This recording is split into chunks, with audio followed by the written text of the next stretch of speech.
Au Mali. Je diffuse cette information car elle revêt une importance stratégique majeure pour l'avenir du pays.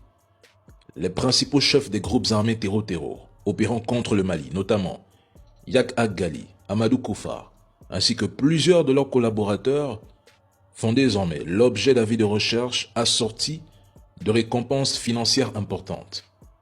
La tête est mise à prix.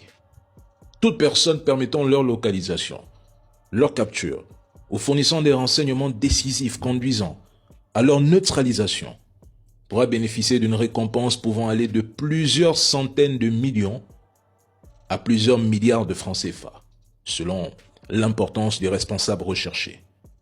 La coopération des populations locales est cruciale. Nous allons isoler davantage ces groupes armés de leur soutien logistique et de leur réseau de renseignement. Et pour ces médias français qui font de la propagande en permanence, le message est assez clair pour vous. Le Mali ne négocie pas avec vos proxys terreaux. Le Mali entend poursuivre sa reconquête territoriale et restaurer l'autorité de l'État sur l'ensemble du territoire national et faire comprendre aux chefs terreau et leurs sponsors qu'aucune zone ne doit leur servir de refuge permanent.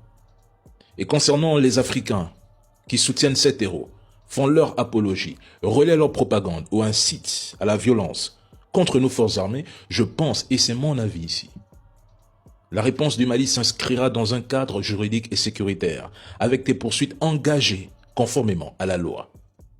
Il faut prendre des mesures strictes, sévères, radicales. Mon cher Mali, plusieurs villes frappées simultanément, ok. Des opérations préparées et coordonnées depuis longtemps, ok.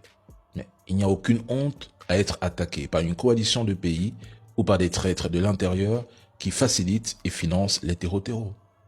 Des ennemis de notre souveraineté ont mobilisé des moyens immenses pour tenter de briser notre élan et mettre la Confédération à genoux en frappant le Mali. Et pourtant, malgré leur mobilisation, leur longue préparation, le financement, les armes, les mercenaires mobilisés, le Mali tient. Bamako, le cœur de la République, n'est pas tombé. Katia a été reprise par les FAMA après une contre-offensive violente. Les autres villes résisteront. Comme l'a affirmé hier le président Assimi Goïta, la traque continue jusqu'à la neutralisation complète des terreaux. Aucune ville ne sera sous contrôle terreau. Le Mali est un pays blessé, mais un pays qui refuse de plier.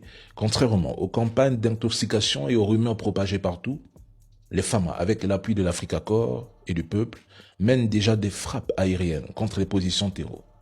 Des centaines sont éliminées. La riposte est en marche, elle sera longue, elle sera difficile, mais elle est lancée. L'ambassadeur russe Igor a réaffirmé devant le président Assimi Goïta l'engagement de Moscou aux côtés du Mali. C'est un partenariat et ce n'est pas une simple déclaration diplomatique. C'est un partenariat stratégique forgé dans les combats et les sacrifices partagés depuis 2021. La Confédération AES a parlé d'une seule voix. Son président, le capitaine Ibrahim Traoré, a salué le courage extraordinaire des FAMA et réaffirmé la solidarité totale, inconditionnelle et formelle des peuples du Sahel. La force unifiée est désormais déployée. Le Mali a besoin de chacun de ses fils et de chacune de ses filles, car le Mali n'est pas seul. La cause sahélienne est devenue notre cause commune. Ils voulaient voir tomber le Mali, ils rêvaient d'annoncer la fin de l'AES, la fin du partenariat russe qui les hante, la fin du rêve souverainiste africain. Ils sont déçus, très déçus. Le Mali est encore debout, l'AES est encore debout, le Sahel est encore debout, et le peuple, lui aussi, est toujours debout.